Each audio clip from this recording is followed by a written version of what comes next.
গোচরণে উড়ায় ধুলি সখাগণে কুলাকুলি সখাগণে কুলাকুলি রাখাল সাজে রে এখনো সেই বৃন্দাবনে বাঁশি বাজে রে শ্যামের বাঁশি বাজে রে।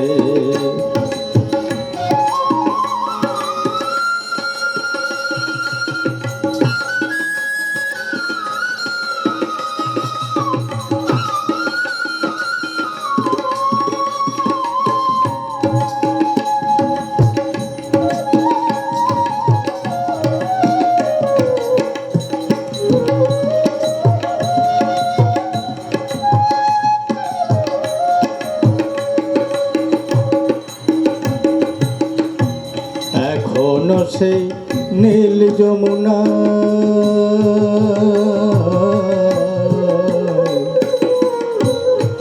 এখনো সেই নীল যমুনায় জলানিতে যাইল নাই এখনো সেই নীল যমুনায় জলানিতে যাইল না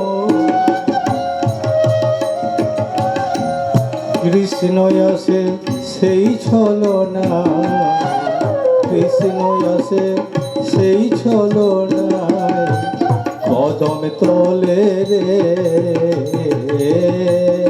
এখনো সেই বৃন্দাবনে বাঁশি বাজে রে শ্যামে বাঁশি বাজে রে।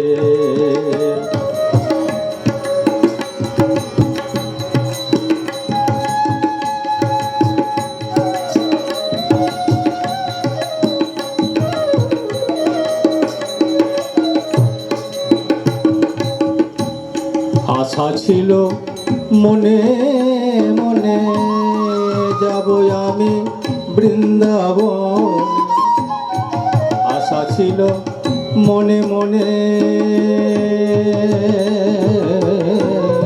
আশা ছিল মনে মনে যাব আমি বৃন্দাবনে ভবা পাগলা মায়ের কোলে ভবা পাগলা মায়ের কোলে ওই সাধু নাই রে এখনো সেই বাঁশি বাজে রে শ্যামে বাঁশি বাজে রে। ও ভাই এখনো সেই বাঁশির সুরে এখনো সেই বাঁশির সুরে ময়ূর নাচে এখনো সেই বৃন্দাবনে বাঁশি বাজে রে শ্যামে বাঁশি বাজে রে শ্যামে বাঁশি বাজে রে বাঁশি বাজে রে।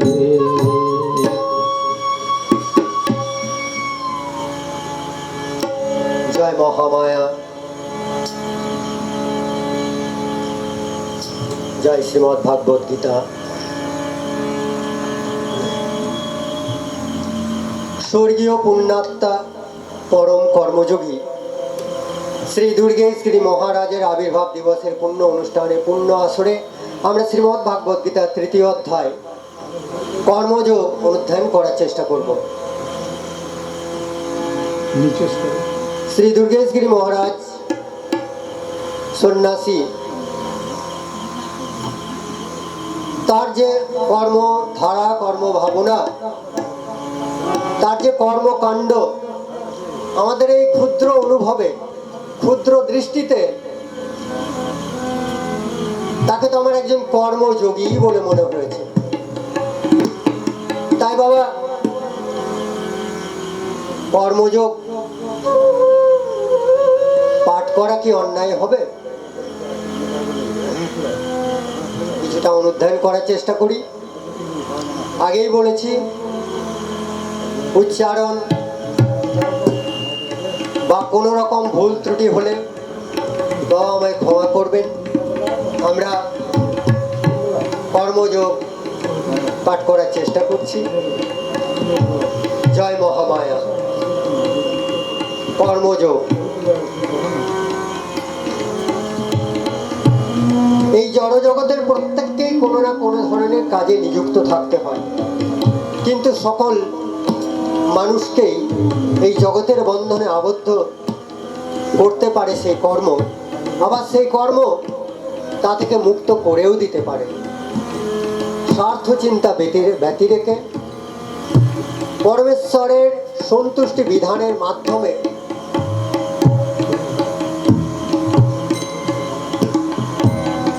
কাজের মাধ্যমে মানুষ তার কাজের প্রতিক্রিয়াজনিত তার কর্মফলের বিধি নিয়ম থেকে মুক্তি পেতে পারে এবং আত্মতত্ত্ব পরম তত্ত্ব দিব্য জ্ঞান অর্জন করতে সক্ষম হয়। মোটামুটি কর্মযোগের সার অংশ।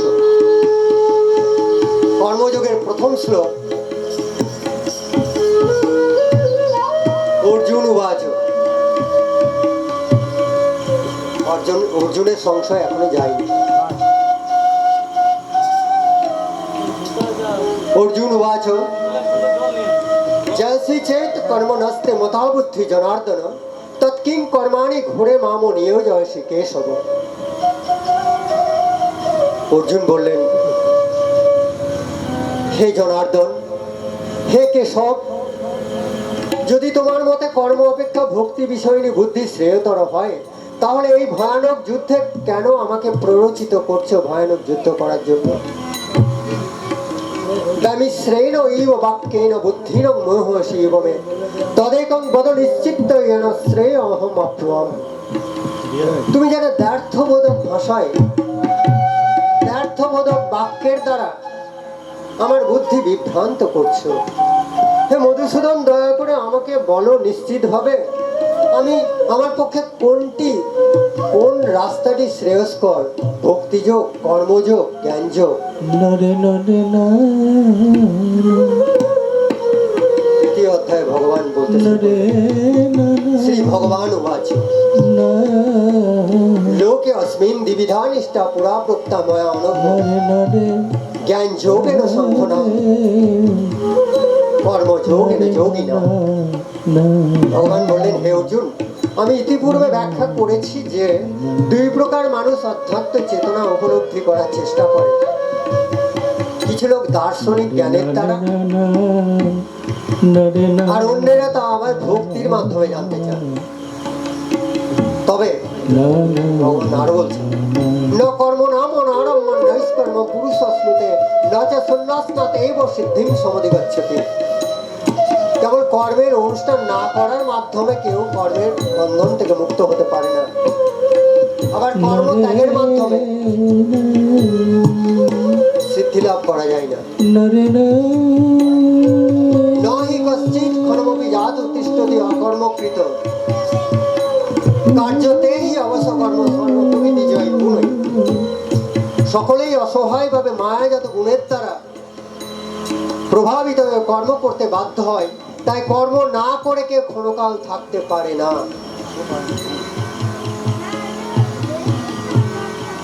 কর্মেন্দ্রিয়াণি সংযম্য যস্তে মনসা শরণ ইন্দ্রিয়াণার্থন বিমূঢ়াত্মা মিথ্যাচার শৌচ্যতে। মূঢ় ব্যক্তি পঞ্চকর্ম ইন্দ্রিয় সংযত করেও মনে মনে শব্দ রস মনে মনে ভাবে, ইন্দ্রিয়গুলিকে স্মরণ করে, অবশ্যই নিজেকে সে বিভ্রান্ত করে এবং সে মিথ্যাচারী ভণ্ড। ভগবান বলছেন, তার চেয়ে যত ইন্দ্রিয়াণি মনসা নিয়ম্য আরভতে অর্জুন কর্ম ইন্দ্রিয় কর্মযোগ আসক্ত বিশিষ্টতে। অর্থাৎ যিনি মনের দ্বারা ইন্দ্রিয়গুলিকে সংযত করে অনাসক্তভাবে কর্ম অনুষ্ঠান করেন, তিনি পূর্বোক্ত মিথ্যাচারী অপেক্ষা অনেক শ্রেয়, অনেক ভালো, অনেক। তাই নিয়তং কুরু কর্ম তং কর্ম জ্যাহি অকর্মণ শরীর যাত্রা অপিচ তেন প্রসিদ্ধিতে অকর্মণ।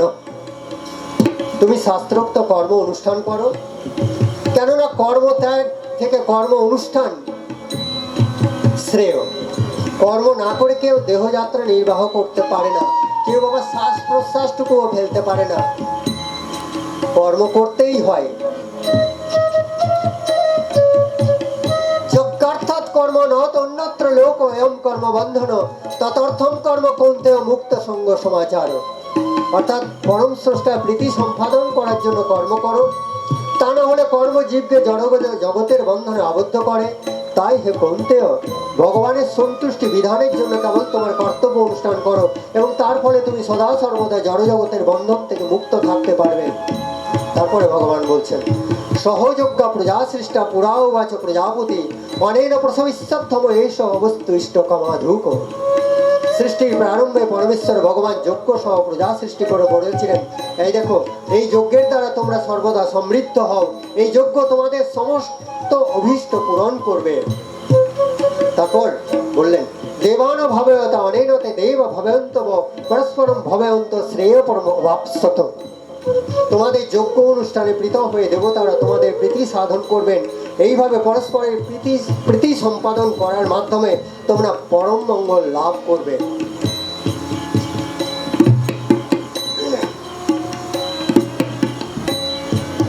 অধরম মধুরম বদনম মধুরম, অধরম মধুরম বদনম মধুরম, নয়নম মধুরম হসিতম মধুরম, হৃদয়ম মধুরম গমনম মধুরম, মধুরাধিপতে রাখিলম মধুরম, অধরম মধুরম বদনম মধুরম, নয়নম মধুরম হসিতম মধুরম, মধুরাধিপতে রাখিলম মধুরম, বেণুর মধুরম রেণুর মধুরম, পানির মধুরম পাদ মধুরম, নিত্যম মধুরম সক্ষম মধুরম, মধুরাধিপতে রাখিলাম মধুরম, অধরম মধুরম বদনম মধুরম, নয়নম মধুরম হাসিতম মধুরম, অধরম মধুরম বদনম মধুরম, নয়নম মধুরম হাসিতম মধুরম। বলো জয় রাধে শ্যাম কি।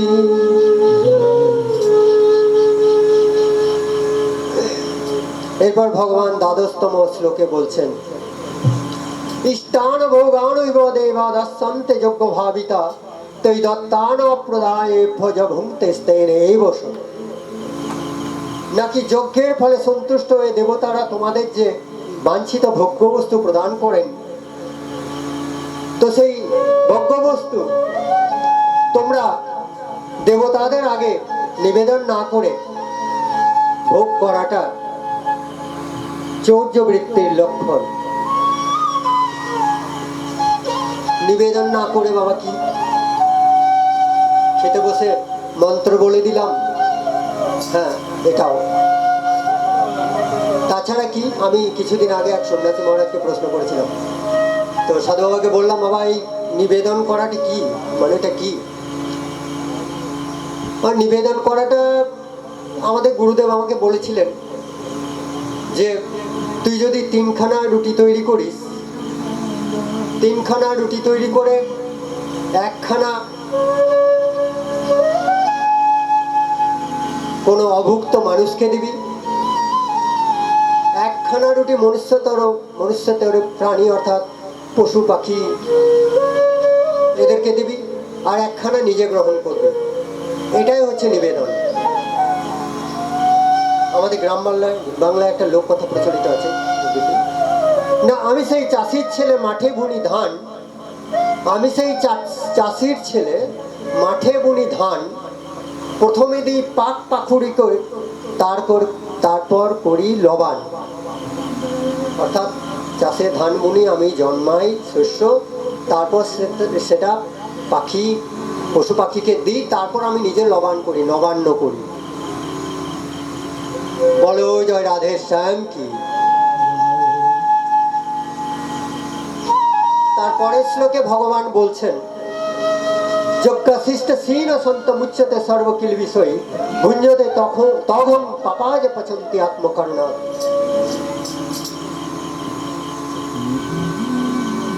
ভগবানকে নিবেদন করে অন্নাদি গ্রহণ করে যেসব যজ্ঞাশিষ্ট শীন অর্থাৎ যজ্ঞে আসীন যেসব সন্ত মুনি ঋষি তারা সর্ব পাপ মুক্ত হয়। তো সেই সব খাদ্যদ্রব্যাদি দেবতাদের নিবেদন করে গ্রহণ করা উচিত। তারপর ভগবান বলছেন, অন্নাৎ ভবতি ভূতানি পর্জনাৎ অন্ন সম্ভব, যজ্ঞাৎ ভবতি পর্জন্য যজ্ঞ কর্ম সমুদ্ভব। অন্ন খেয়ে প্রাণীগণ জীবন ধারণ করেন, বৃষ্টি হওয়ার ফলে অন্ন উৎপাদন হয়, যজ্ঞ অনুষ্ঠান করার ফলে বৃষ্টি হয়, শাস্ত্রোক্ত কর্ম থেকে যজ্ঞ উৎপন্ন হয়। পঞ্চদশ শ্লোকে বলছেন, কর্ম ব্রহ্ম উদ্ভবম বিদ্ধি ব্রহ্ম অক্ষর সমুদ্ভবম, তস্মাৎ সর্বগতম ব্রহ্ম নিত্যম যজ্ঞ প্রতিষ্ঠিতম। যজ্ঞাদি কর্ম বেদ থেকে উদ্ভব হয়েছে ও বেদ অক্ষর ভগবান থেকে প্রকাশিত হয়েছে, অতএব সর্বব্যাপক ব্রহ্ম সর্বদা যজ্ঞ প্রতিষ্ঠিত আছেন।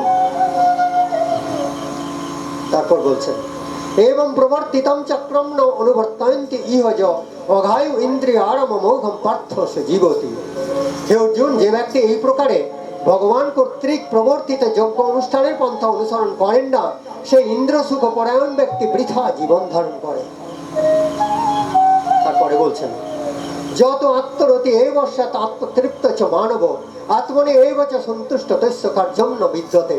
যে ব্যক্তি আত্মাতে প্রীত, আত্মাতেই তৃপ্ত, আত্মাতেই সন্তুষ্ট, তার কোনো কর্তব্য নেই। তারপর বলছেন, নৈব তস্য কৃতেন অর্থ ন অকৃতেন ইহ কশ্চন ন চ তস্য সর্বভূতেষু কশ্চিৎ অর্থ ব্যাপাশ্রয়। আত্মানন্দ অনুভবকারী ব্যক্তির ইহ জগতে ধর্ম অনুষ্ঠানের কোনো প্রয়োজন নেই এবং কর্ম না করারও কোনো কারণ নেই, তাকে অন্য কোনো প্রাণীর উপরও নির্ভর করতে হয় না। তারপর বলছেন, তস্মাৎ অসক্ত সততম কার্যম কর্ম সমাচার অসক্ত হি আচরণ কর্ম পরম আপনাতি পুরুষ। অতএব কর্ম ফলের প্রতি আসক্তি রহিত হয়ে কর্তব্য কর্ম সম্পাদন করো, অনাসক্ত হয়ে কর্ম করার ফলে পরাভক্তি লাভ করা যায়। ভগবান আরো বলছেন, কর্মণা হি সংসিদ্ধি আস্থিতা জনকদয় লোক সংগ্রহম এবং অপি সংপশ্যন কর্তুম অর্হসি। জনক প্রভৃতি মহারাজারা কর্ম দ্বারা ভক্তিরূপ সংসিদ্ধি প্রাপ্ত হয়েছিলেন। অতএব জনসাধারণকে শিক্ষা দিতে তোমার প্রকৃত কর্ম করা উচিত। যজ্জত আচরতি শ্রেষ্ঠ তত্তৎ এব ইতর জন স্বযৎ প্রমাণম কুরুতে লোক তত অনুবর্ততে। অর্থাৎ শ্রেষ্ঠ ব্যক্তিরা যেভাবে আচরণ করেন, সাধারণ মানুষও তার অনুকরণ করেন। তিনি যা প্রমাণ বলে স্বীকার করেন, অন্য লোক তার অনুকরণ করেন। ন মে পার্থ অস্তি কর্তব্যম ত্রিষু লোকেষু কিঞ্চন ন অবাপ্তব্যম বর্ত এই বচ কর্মণি। অর্থাৎ হে পার্থ, এই ত্রিজগতে আমার কিছুই কর্তব্য নেই। ভগবানের কি কর্তব্য আছে? আমার অপ্রাপ্ত কিছু নেই, আমার প্রাপ্তব্য কিছু নেই, তবুও আমি কর্মে ব্যাপৃত আছি। যদি অহম ন বর্তেয়ম জাতু কর্ম অতন্দ্রিত মম বর্ত অনুবর্তন্তে মনুষ্যা পার্থ সর্বস্ব। হে পার্থ, আমি যদি অলস হয়ে যাই, শুভ কর্মে প্রবৃত্ত না হই, তবে আমার অনুবর্তী হয়ে সমগ্র মানব জীবন সমস্ত মানুষই কর্ম ত্যাগ করবে। তখন কি হবে? উৎসিদেয়ু ইমে লোকা ন কুর্মাম কুর্জাম কমচেত অহম শঙ্করস্য চ কর্তা স্যাম উপহন্নাম ইবে প্রজা। ভগবান বলছেন, আমি যদি কর্ম না করি সমস্ত লোক উৎসন্ন হবে, আমি বর্ণসংকর আদি সামাজিক বিশৃঙ্খলার কারণ হব এবং তার ফলে সমস্ত প্রজা বিনষ্ট হবে। 25তম শ্লোকে ভগবান বলছেন, শক্তা কর্মাণি অবিধ্বংস যথা কুর্বন্তি ভারত কুর্জাত বিদ্যান তথা অসত্য চিকিৎসা লোক সংগ্রহম। হে ভারত, অজ্ঞানীরা যেমন কর্মফলের প্রতি আসক্ত হয়ে তাদের কর্ম করে, তেমনি জ্ঞানীরা অনাসক্ত হয়ে প্রকৃত পথে মানুষকে পরিচালিত করার জন্য কর্ম করেন। ন বুদ্ধিভেদম জনয়েত অজ্ঞানম কর্ম সঙ্গিনম যোজয়েত সর্বকর্মাণি বিদ্যান যুক্ত সমাচরম। অর্থাৎ জ্ঞানবান ব্যক্তিরা কর্মাসক্ত জ্ঞানহীন ব্যক্তিদের বুদ্ধি বিভ্রান্ত করেন। তারা ভক্তিযুক্ত চিত্তে সমস্ত কর্ম অনুষ্ঠান করে জ্ঞানহীন ব্যক্তিদের কর্মে প্রবৃত্ত করেন। বাবা স্বামী বিবেকানন্দ আবার কি বলেছিলেন দেখুন, মনে পড়ে গেল। বলেছিলেন, তোমরা গীতা পাঠ অপেক্ষা ফুটবল খেলো, তো ফুটবল খেললে বেশি করে স্বর্গে যাবে। তো এই শ্লোকটিতে যুজয়েত সর্বকর্মাণি, সর্বকর্মে যোগদান করো। যুজয়েত সর্বকর্মাণি অর্থাৎ স্বামী বিবেকানন্দ কর্ম করতে বলছেন, সবাইকে কর্মে যোগ দেওয়ার এটি একটি বড় উদাহরণ। যুজয়েত সর্বকর্মাণি, ফুটবল খেলাটা ঠিকই বলেছিলেন। তারপর ভগবান বলছেন, প্রকৃতে ক্রিয়া মানানি গুণৈ কর্মাণি সর্বস্ব অহংকার বিমূঢ় আত্মা কর্তা অহম ইতি মন্যতে। মোহাচ্ছন্ন জীব প্রাকৃত অহংকার বশত জড়া প্রকৃতি ত্রিগুণ দ্বারা ক্রিয়মান সমস্ত কার্যকে স্বীয় কার্য বলে মনে করে, আমি কর্তা, এই রকম অভিমান করে। বাবা, এই যেমন ধরুন আমি গীতা পাঠ করছি, আমি যেন বিশাল হনু, গীতা পাঠ করতে এসছি, সব স্বীয় কার্য বলে মনে করি। পরবর্তী শ্লোকে ভগবান বলছেন, তত্ত্ববিত্তু মহাবাহ গুণকর্ম বিভাগয় গুণা গুণেষু বর্তন্ত ইতি মত্তা ন সজ্জতে। হে মহাবাহ, তত্ত্বজ্ঞ ব্যক্তি ভগবত ভক্তিমুখী কর্ম এবং সকাম কর্মের পার্থক্য ভালোভাবে অবগত হয়ে কখনো ইন্দ্রিয় সুখ ভোগাত্মক কার্যে প্রবৃত্ত হন না। প্রকৃতি ওই গুণ সমূহরা সজ্জন্তে গুণ কর্মসু তন অকৃত ন সুবিধং মন্দান কৃষং নবীত ন বিচলত্তে। জড়া প্রকৃতি ত্রিগুণের দ্বারা মোহাচ্ছন্ন অজ্ঞান ব্যক্তিরা জাগতিক কার্যকলাপে প্রবৃত্ত হয়, কিন্তু তাদের সেই কর্ম নিকৃষ্ট হলেও তত্ত্বজ্ঞানী পুরুষেরা তাদের বিচলিত করে না। ভগবান আরো বলছেন 30তম শ্লোকে, মই সর্বাণি কর্মাণি সংন্যস্য অধ্যাত্ম চেতসা নিরাশি নির্মম ভূতা যুদ্ধস্য বিগত জড়। হে অর্জুন, তোমার সমস্ত কর্ম আমাকে সমর্পণ করো, অধ্যাত্ম চেতনা সম্পন্ন হয়ে মমতা শূন্য নিষ্কাম ও শোক শূন্য হয়ে যুদ্ধ করো।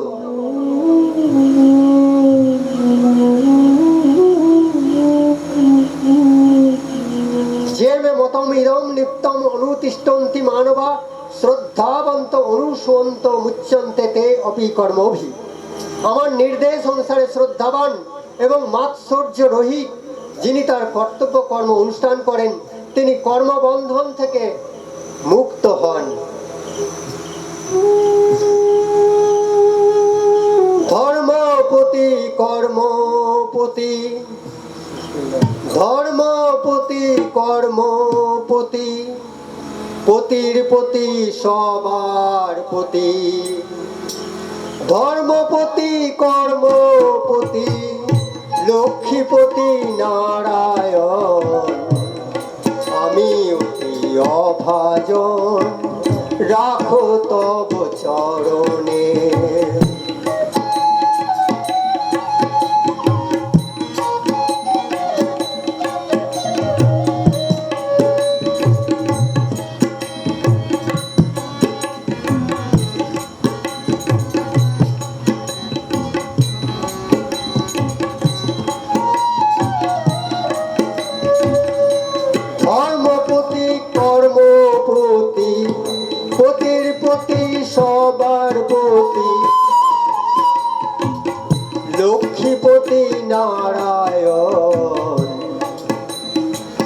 আমি অতি অভাজন, রাখো তব চরণে।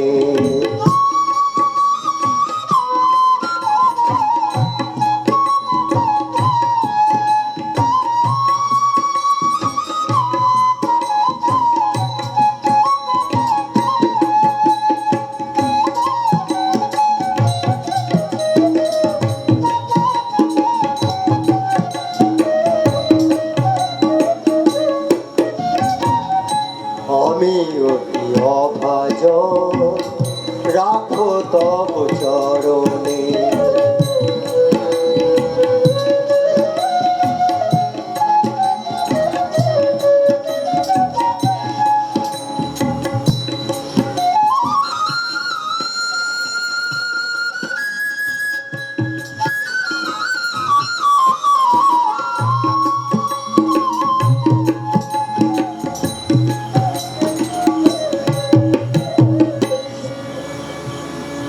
জয় মহামায়া। কর্মযোগের 32তম শ্লোকে ভগবান বলছেন, যেহেতু অভ্যাসন্ত ন অনুতিষ্ঠন্তি মে মতম সর্বজ্ঞান বিমূঢ়ান তান বিদ্ধি নষ্টান অচেতসা। কিন্তু যারা অসূয়াপূর্বক আমার এই উপদেশ পালন করে না, তাদের সমস্ত জ্ঞান থেকে বঞ্চিত, বিমূঢ় এবং পরমার্থ লাভের সকল প্রচেষ্টা থেকে ভ্রষ্ট বলে জানবে।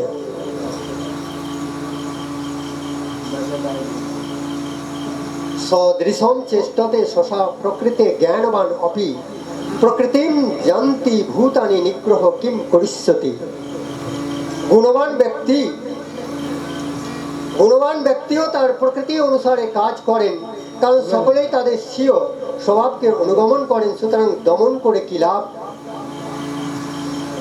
34তম শ্লোকে ভগবান বলছেন, ইন্দ্রিয়স্য ইন্দ্রিয় স্বার্থে রাগ দেশ ব্যবস্থিত অয়ন বসম অগচ্ছেত তৌহি অশ্ব পরিপন্থিনৌ।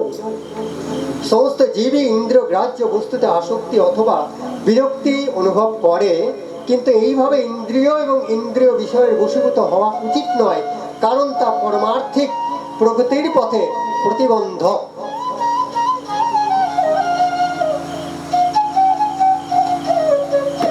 ভগবান আর বলছেন, শ্রেয়ান স্বধর্ম বিগুণ পরধর্মাৎ সনুষ্ঠিতাৎ স্বধর্মে নিধনম শ্রেয় পরধর্ম ভয়াবহ। স্বধর্মের অনুষ্ঠান দোষযুক্ত হলেও উত্তম রূপে অনুষ্ঠিত পরধর্ম থেকে উৎকৃষ্ট। স্বধর্ম সাধনে যদি মৃত্যু হয় তা মঙ্গলজনক, কিন্তু অন্য ধর্মের অনুষ্ঠান করা বিপজ্জনক।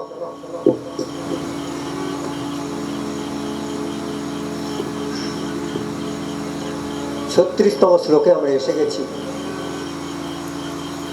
কর্মযোগে 36তম শ্লোকে ভগবানের চরণাশ্রিত অনুগত পরম ভক্ত অর্জুন ভগবানকে এবার একটি প্রশ্ন করছেন। আমাদেরও একই প্রশ্ন, দেখুন মিলছে কিনা দেখুন তো বাবা।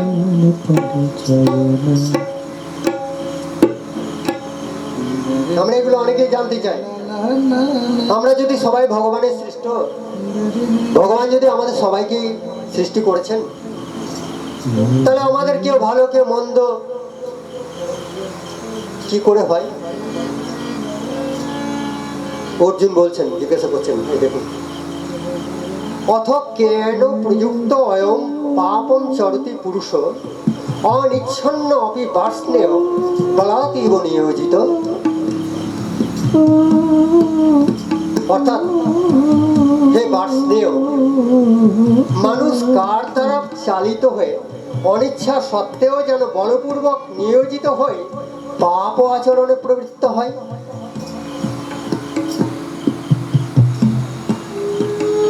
অর্জুন বলছে,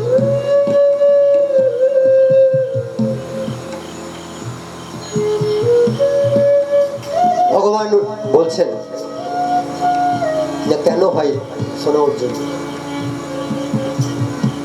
কাম এষ ক্রোধ এষ রজোগুণ সমুদ্ভবম মহাশন মহাপাপমা বিদ্ধি এনম ইহং বৈরিণম। পরমেশ্বর ভগবান বললেন, হে অর্জুন, রজোগুণ থেকে কাম মানুষকে এই পাপে প্রবৃত্ত করে এবং কামই ক্রোধে পরিণত হয়। কাম হলো সর্বগ্রাসী পাপাত্মক, কামকে জীবের প্রধান শত্রু বলে জানবে।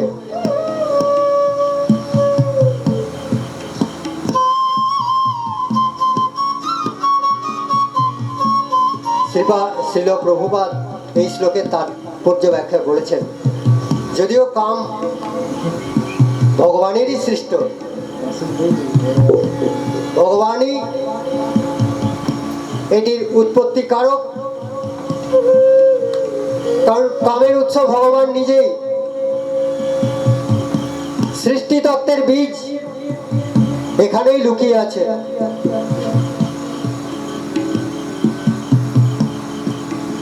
এই কাম থেকেই কিন্তু আবার উৎপন্ন হয় ক্রোধ। এই ক্রোধাগ্নি দিয়েই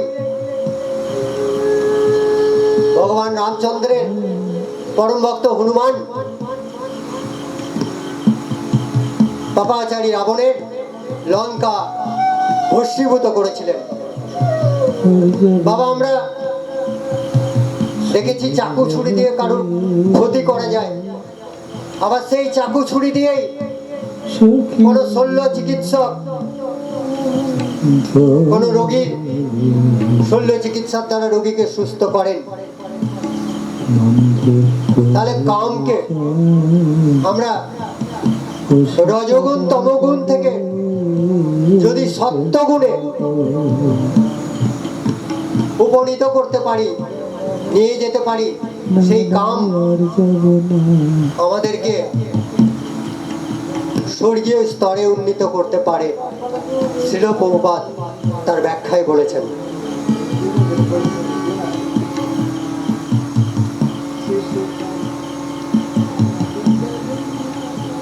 এর পরবর্তী শ্লোকে ভগবান বলছেন, 38তম শ্লোক, ধূমেনা প্রিয়তে বহ্নির যথা দর্শ মলেন চ,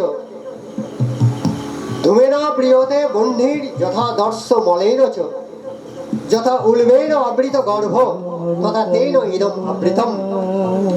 অগ্নি যেমন ধূম দ্বারা আবৃত, দর্পণ যেমন ময়লা দ্বারা আবৃত, গর্ভ যেমন জরায়ু দ্বারা আবৃত, মানুষের জীব সত্তাও বিভিন্ন মাত্রায় এই কামের দ্বারা আবৃত থাকে। যদি কামকে আমরা রজগুণ তমগুণের দিকে নিয়ে যাই, সঠিক পথে যদি তাকে ব্যবহার না করি,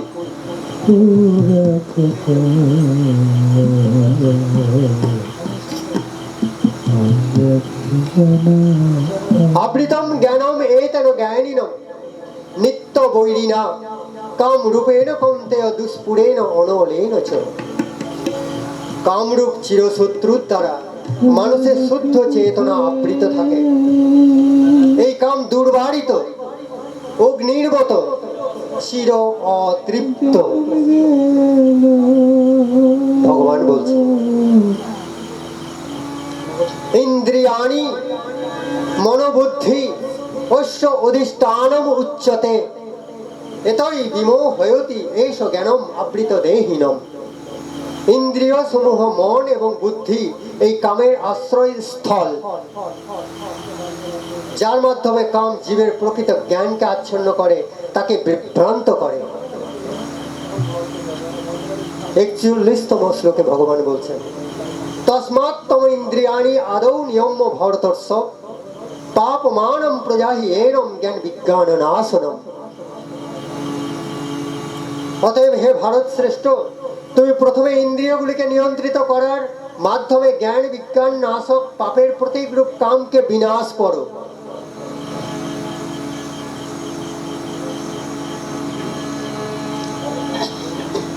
ইন্দ্রিয়াণি পরাণি আহু ইন্দ্রিয়ভ্য পরম মন মনসতু পরা বুদ্ধি য বুদ্ধে পরত তুষ। স্থূল জড় পদার্থের ইন্দ্রিয়গুলি শ্রেয়। স্থূল জড় পদার্থের থেকে এই যে স্থূল পদার্থ, জড় পদার্থ রয়েছে, সেগুলির থেকে ইন্দ্রিয়গুলি শ্রেয়। ইন্দ্রিয়ের থেকে মন শ্রেয়, মন থেকে বুদ্ধি শ্রেয়। তিনি অর্থাৎ আত্মা বুদ্ধি থেকেও শ্রেয়।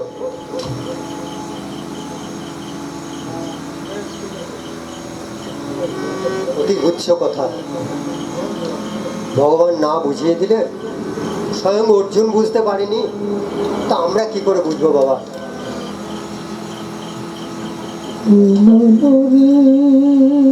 ৪৩তম শ্লোক। আমরা কর্মযোগের শেষতম শ্লোকে চলে এসেছি। কর্মযোগের শেষতম শ্লোকে ভগবান কি বলছেন?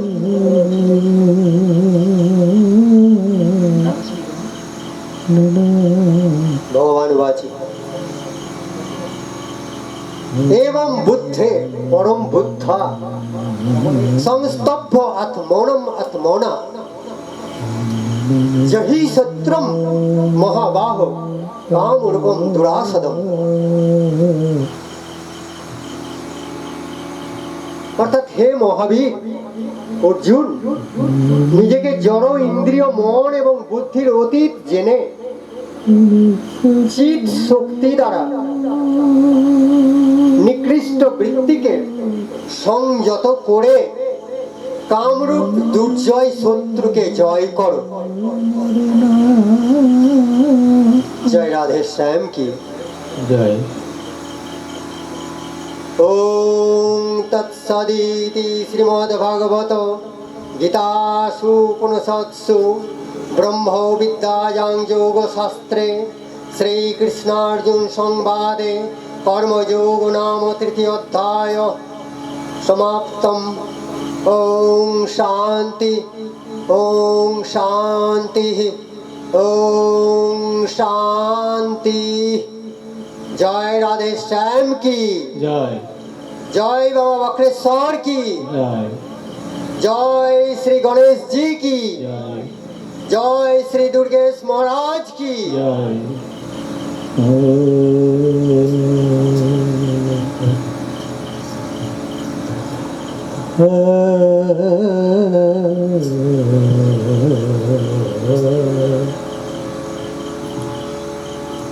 শেষ। আর কিছু না, আর কিছু না তো। জয় রাধে শ্যাম। আর কিছু হবে না তো, গান টান হবে না?